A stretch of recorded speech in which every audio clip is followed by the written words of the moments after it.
Now, and it must feel like deja vu for Boston and Jason Tatum. They were in this exact same position last year versus Milwaukee, facing a Game 6 elimination contest. Last year, though, they came through. They went on to win the series, but Philly this year, they got other plans.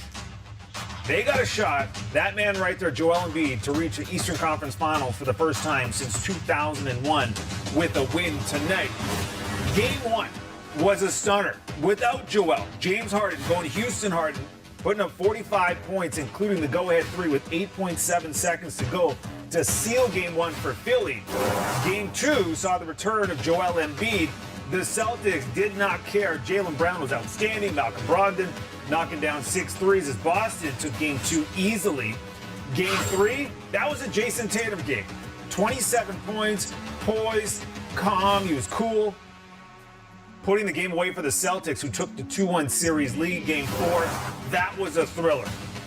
Boston had a chance to win in regulation and failed. James Harden coming up with key buckets in the extra frame. 42 points after struggling in games 2 and 3. Series tied up at 2, which leads us to Game 5, where Embiid had 33 points. Sixers led by as much as 21 in the fourth. Have a chance to close this thing out. So Jaylen Brown, how do you extend the series? Obviously, we still are in this series, and we got to muster up whatever we got left to be better for Game 6. You know, we've been in this position before, and we're a confident group because, you know, we've done it. We know what it takes.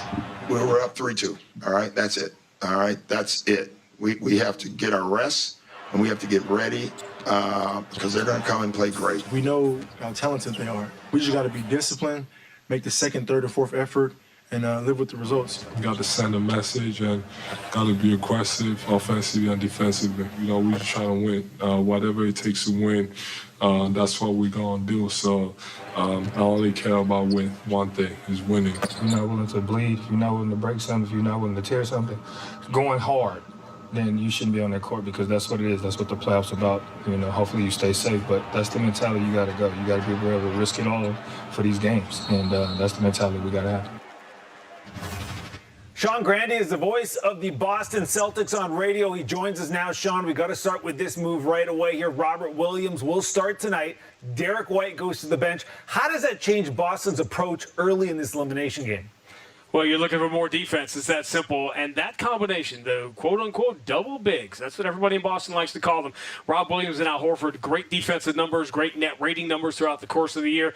Joe Mazzulla sort of got boxed into that. The Celtics were playing so well with Derek White in the starting lineup, and then Rob was coming back off the injury. He was sort of limited in his minutes, and he never really had the chance to play with this starting lineup. But now, obviously, with the season on the line, and, you know, maybe the Sixers starting with a group that doesn't have as many shooters in it, you're more comfortable. If you're going to have the double bigs out there, you might as well have them out there at the start.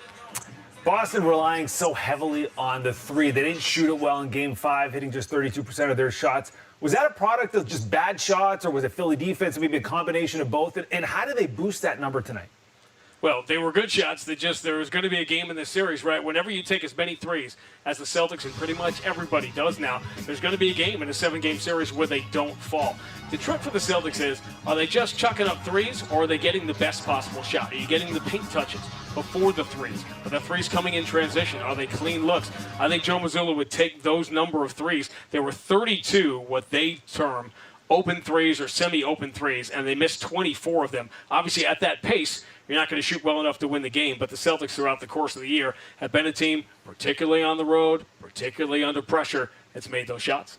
Yeah, there is no doubt about that. And then on the flip side, Philly, they did shoot the ball really well in Game 5. Listen, we know Joel Embiid, he's going to put up his numbers, but what kind of adjustments does Boston have to make defensively on a guy like James Harden? Maybe not so much his scoring, but his playmaking, and then a guy like Tyrese Maxey.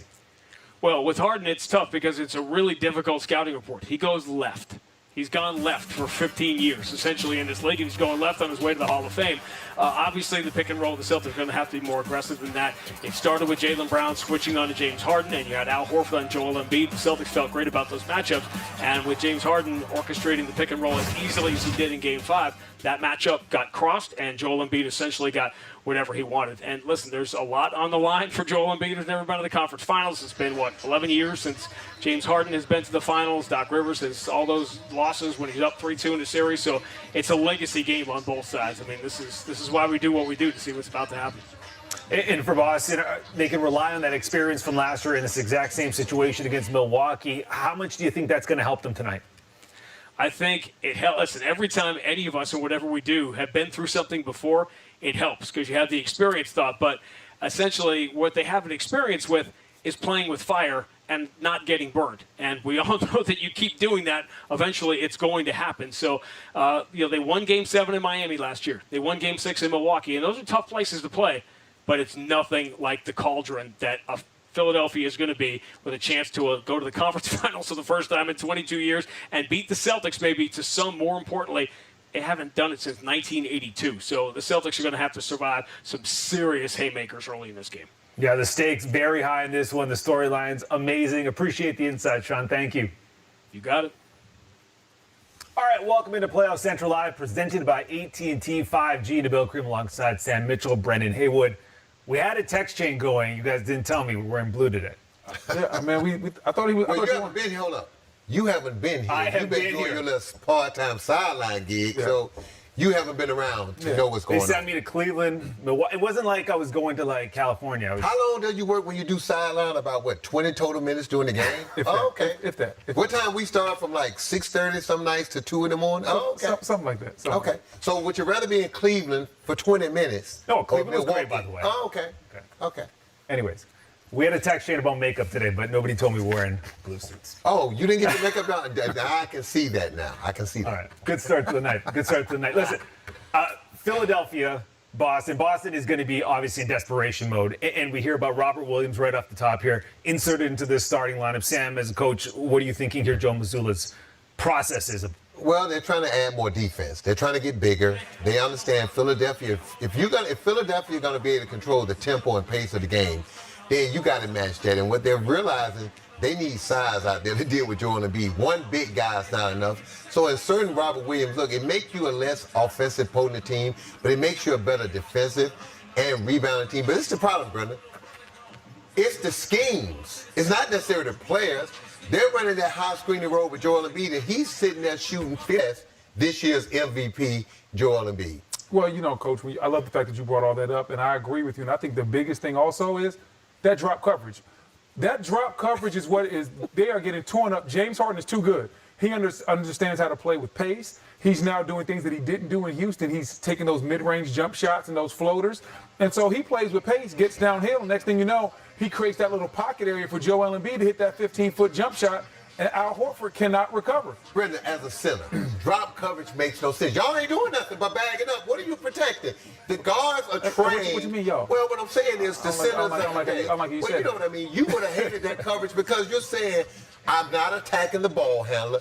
The ball handler's smart. He's not going to get so deep to where he's overcommitted to now he's in your wheelhouse. Right? So in every guard now works on what? The floaters, and you know this, you block shots. Hey, man, I can shoot that ball a lot higher than you can jump. Yeah. So the drop coverage, to me, the players have made it obsolete, but yet the coaches have not caught on to the skill set of the players. The drop coverage in the mid-pick and roll game is what's been killing Boston, in my opinion. And I think you have to adjust to that, almost do what's going on in the Phoenix Suns series, where Denver understands we can't leave Jokic in drop coverage. Even though Jokic is slow of foot, he gets out there and he jumps those ball screens with Booker and Kevin Durant. Because you can't let high leverage offensive players come off a screen and roll, walk into an easy jump shot, or create enough space to throw a bounce pass to a guy that's an MVP this year, and he's getting a wide open 15-foot jump shot. So to me, I'll be looking at that mid-screen and roll ball coverage, and that's what's going to determine this game. It's not going to be who hits what shot or this, that, and the third. I know Al Horford was 0 for 7 last game, but listen, that mid-screen and roll has to be adjusted. The coverage has to change. Look at all the old veteran coaches and look at how they cover and play things, and look at all the young coaches. They just switch everything. That's all they know. They didn't come into the league as assistant coaches where you had to hard show and recover, where you had to hard show, bring another guy over and leave who you want to leave open and pre-rotate to the shooter.